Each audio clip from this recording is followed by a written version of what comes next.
everybody, and welcome back to LMM. And if you're enjoying what you're seeing on the channel at the moment, how about giving this video a like and maybe subscribing to the channel to help us grow.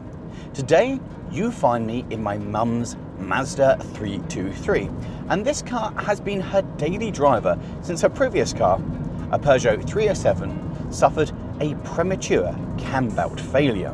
This, however, is getting to the point that my mum has started to think about replacing it. And that got me thinking, at what point is it the right time to say goodbye to a car?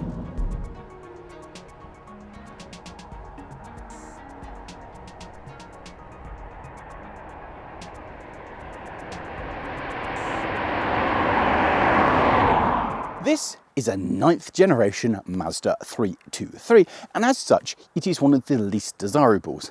It is a wholly unremarkable shape, especially when compared to the earlier models, particularly the 90s 323F, because that had pop-up headlights, and pop-up headlights are cool. I am not the target audience for this car. It does absolutely nothing for me. But it does tick off the wants of my mother, for it is indeed blue, or at least it says so on its V5. In reality, it's kind of blue if it's a nice sunny day. On today, well, there's hints of blue in it. It has a sunroof, and until recently, it has been an entirely reliable little runabout. The issue is that this little thing has been having visits to the garage which have been increasing in both frequency and in expense.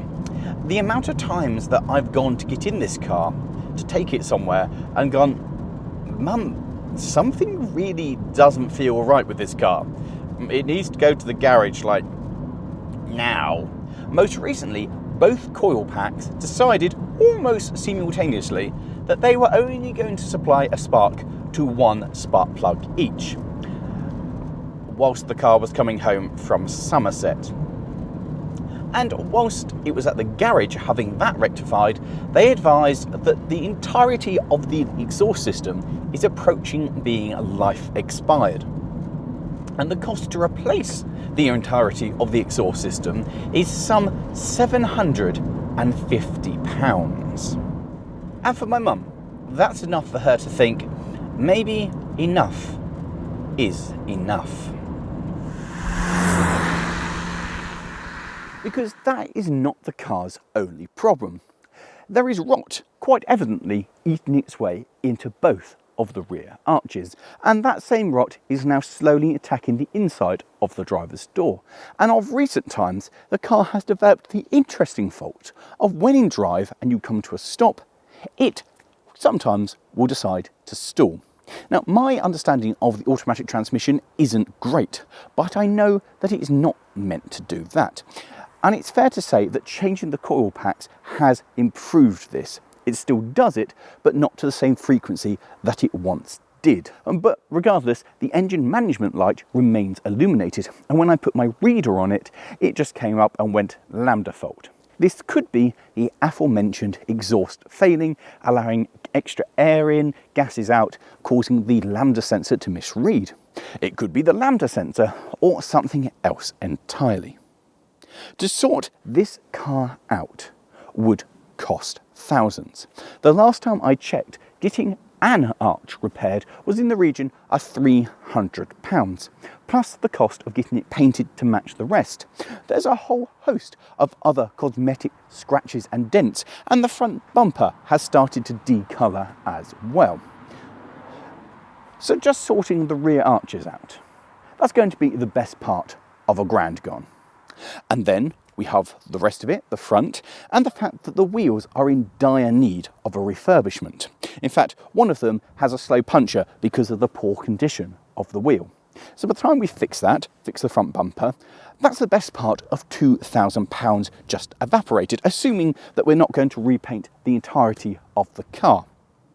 And then, of course, on top of that, there's the exhaust, the engine management light, a handful of other niggles, including a very annoying rattle that need to be sorted. For a car that, in mint condition, at best, is worth about £1,500. For the manual version.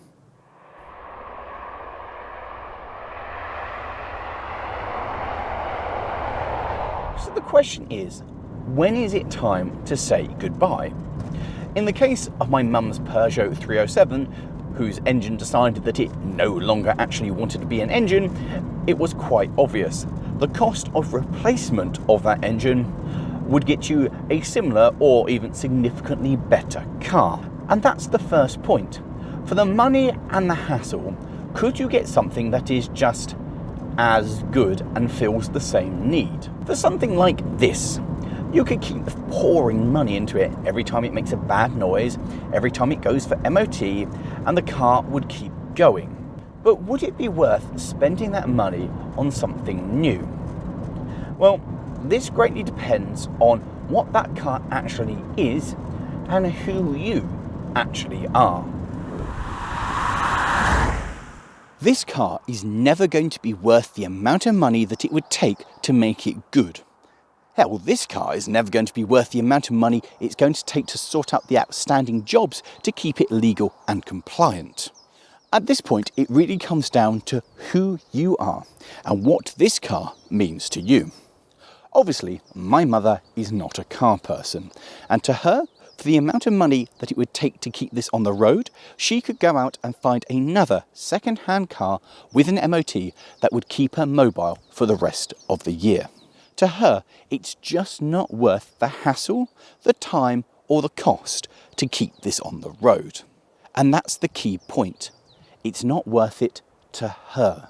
If you just want a car, you're not planning to restore it, but a car that you can just drive into the ground, but you can find a new one that's going to give you less grief for less money than the bill that the garage will give you to keep your old one on the road, then it is time to move on.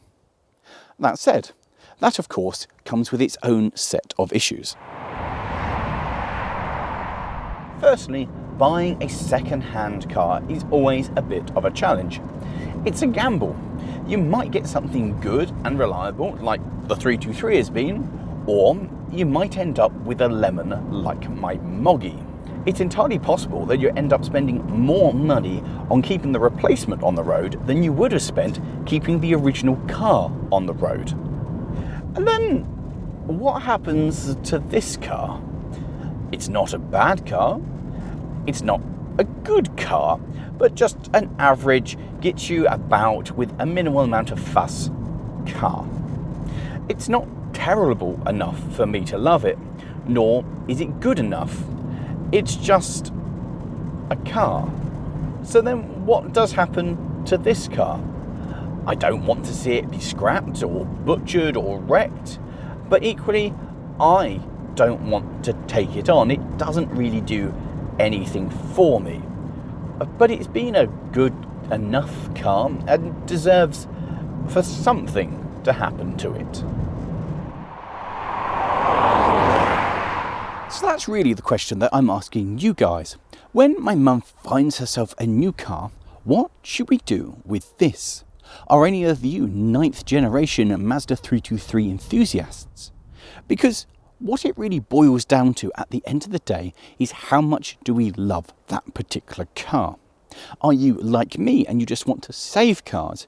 Or do you love a car because of the way that it drives or the sound that it makes, or perhaps of the memories that it inspires? In which case, the only real time to say goodbye is when you find something that does that better. Or perhaps it's a particularly rare old bird and you want to save it for prosperity. This thing, there are just under 250 left, apparently to how many left, which means that there are more ML2s left on the road than there are of these. And admittedly, I don't think that I've ever seen one of these out in the wild apart from this one.